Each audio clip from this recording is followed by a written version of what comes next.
अचूक प्रमाणात अगदी सोप्या पद्धतीने भरपूर दिवस टिकणारी अगदी पौष्टिक अशी आपण गाईच्या चिकाच्या दुधाची बर्फी कशी बनवायचं ते आज आपण ह्या व्हिडिओमध्ये बघणार आहोत. तर त्यासाठी इथे आपल्याला लागणारं गाईच्या दुधाचं चीक आपण इथे घेतले. एका दिवसाचं चिकाचं किंवा 2 दिवसाचं याच्या पुढे जर आपण दूध वापरलं तर त्याचा आपल्याला हा घट्ट तयार करता येत नाही. म्हणून गाईचं 1 ते 2 दिवसाचं दूध घ्या. त्यानंतर लगेचच आपण एक पसरट भांड्यामध्ये किंवा कढईमध्ये पाणी गरम करून घ्या, जेणेकरून आपलं पातेलं अगदी सहज जिथपर्यंत आपलं दूध आहे तिथपर्यंत बुडेल इथपर्यंत आपल्याला कढईमध्ये पाणी घ्यायचं. त्यामुळे काय होतं, एकसारखी छान याची प्रोसेस तयार होते आणि त्याचा तो गट्टा तयार होतो.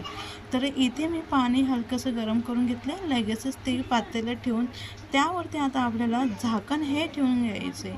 अशा पद्धतीने आपल्या जे दुधाचा छान गोळा तयार होईपर्यंत, जसं म्हणजे आपण पनीर तसं तयार करून घेतो तसं आपल्याला गोळा होईपर्यंत, घट्ट तयार होईपर्यंत आपल्याला याला आता वाफवून घ्यायचं आहे.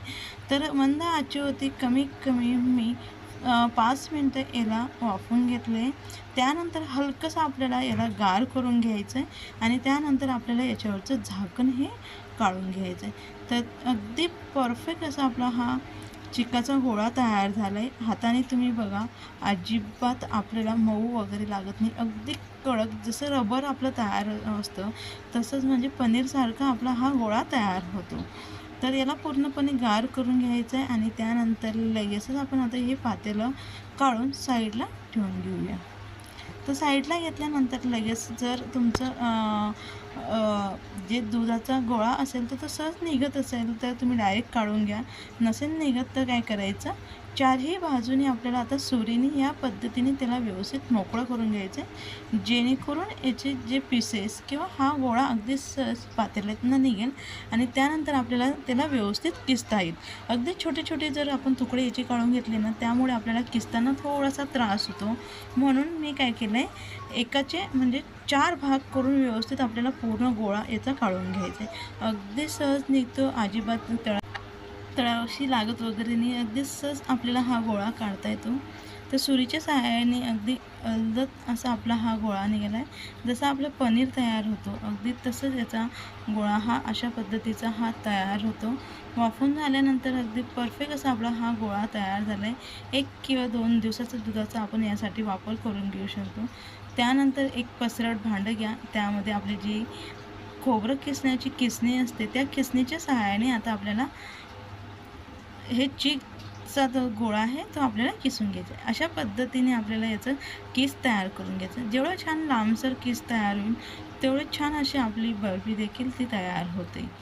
तर अशाच पद्धतीने आता आपण जे आपलं चीक आहे, गोळा आहे चिकाचा, तो संपूर्ण आपण आता किसून घेऊया. तर संपूर्ण जे चीक होतं ते त्याचा गोळा मी किसून त्याचा किस तयार करून घेतला. अशा पद्धतीने आपला किस हा तयार होतो. त्यानंतर बर्फी बनवण्यासाठी साईडला एक कढई गरम करून घ्या. कढई गरम झाल्यानंतर लगेच जे किस आपण किसून घेतले ते लगेचच आपल्याला आता ह्या भांड्यात काढून घ्यायचं. पूर्ण प्रोसेस आपल्याला मंद आचेवरती करून घ्यायचं आहे. फुल आचेवरती केलं तर हे तळाशी लागण्याची शक्यता असते. म्हणून संपूर्ण जी आपल्याला प्रोसेस याची करून घ्यायची ती मंद आचेवरती करून घ्यायची. तर इथे मी किसलेला संपूर्ण किस काढून घेतला आहे. त्यानंतर काय करायचं, अंदाजाने यामध्ये आपल्याला साखर मिक्स करून घ्यायचं.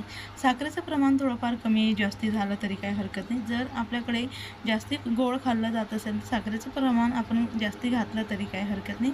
यामध्ये गुळाचा देखील आपण वापर केला तरी काही हरकत नाही. तर इथे मी अंदाजाने 2 वाटी किससाठी 1 वाटी साखर ही घेतली.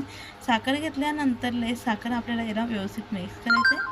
जशी साखर आपली मिक्स करत जाऊ तसं आपलं जे साखरेचं पाणी व्हायला सुरुवात होते. यामध्ये आपल्याला दूध किंवा पाण्याचा अजिबात वापर करायचा नाही. फक्त साखरेच्या पाकामध्ये आता आपल्याला हा किस शिजवून घ्यायचा आहे. तर तशी साखर विरघळते तसं आपलं जे किस असतं अगदी सैलसर होतं आणि ह्या पाण्यामध्ये पुन्हा आणखी आपल्याला हा किस पूर्णपणे शिजून घ्यायचा. त्यामुळे काय होतं, आता चिकटपणा होतो आणि त्यानंतर आपला जी बर्फी असते ती छान तयार होते. तर ती छान चव येण्यासाठी यामध्ये थोडंसं वेलची पावडर हे घातलं आहे. वेलची पावडर घातल्यानंतर त्याला व्यवस्थित मिक्स करून घ्या. यामध्ये तुम्ही ड्रायफ्रूट्स आपल्या आवडीनुसार थोडाफार बदल केला तरी काही हरकत नाही. जसं आपलं साखर विरघळत गेली तसं त्याचं पाणी होत गेलं आणि पूर्णपणे आपल्या साखरेचं पाणी आपल्याला आटून घ्यायचं आहे. तर जेवढी आपल्या साखरेचं पाणी झालेलं होतं ते पूर्णपणे मी आटून घेतलं आहे. 5 ते 10 मिनिटानंतर लगेचच आपले साखरेचं पाणी पूर्णपणे आटल्यानंतर लगेचच हे घट्ट झाल्यावरती हे मिश्रण एखाद्या पसरट भांड्यामध्ये आपल्याला काढून घ्यायचं आहे. भांड्याला आपल्याला तेल किंवा तूप अजिबात लावून घेण्याची गरज नाही. आपल्या इथे दुधाचा वापर केला आहे. दुधाला देखील अगदी भरपूर असं तूप सुटतं, म्हणून आपल्याला तूप किंवा तेलाचा अजिबात वापर करायचा नाही. तर ह्या किसला आपण एका पसरट भांड्यामध्ये व्यवस्थित आपल्याला सेट करून घ्यायचं आहे. जर तुम्हाला बर्फी बनवता येत नसेल तर याचे अगदी छोटे छोटे बॉल्स किंवा लाडू आपण तयार करून घेतले तरी काही हरकत नाही. थोड्या वेळेला आपण हलकंसं गार करून घेतलं आहे. गार झाल्यानंतर लगेचच आपल्याला याची बर्फी तयार करून घ्यायची. बर्फी लहान मोठी आपल्याला आवडेल तसा आकार आपण याला देऊन कट करून घ्यायचं. अगदी सोप्या पद्धतीने आणि अगदी झटपट अगदी सहज एखाद्या महिन्याभर आपण याला स्टोअर करून घेऊ शकतो. अजिबात बुरशी वगैरे येत नाही किंवा अजिबात ती खराब देखील होत नाही.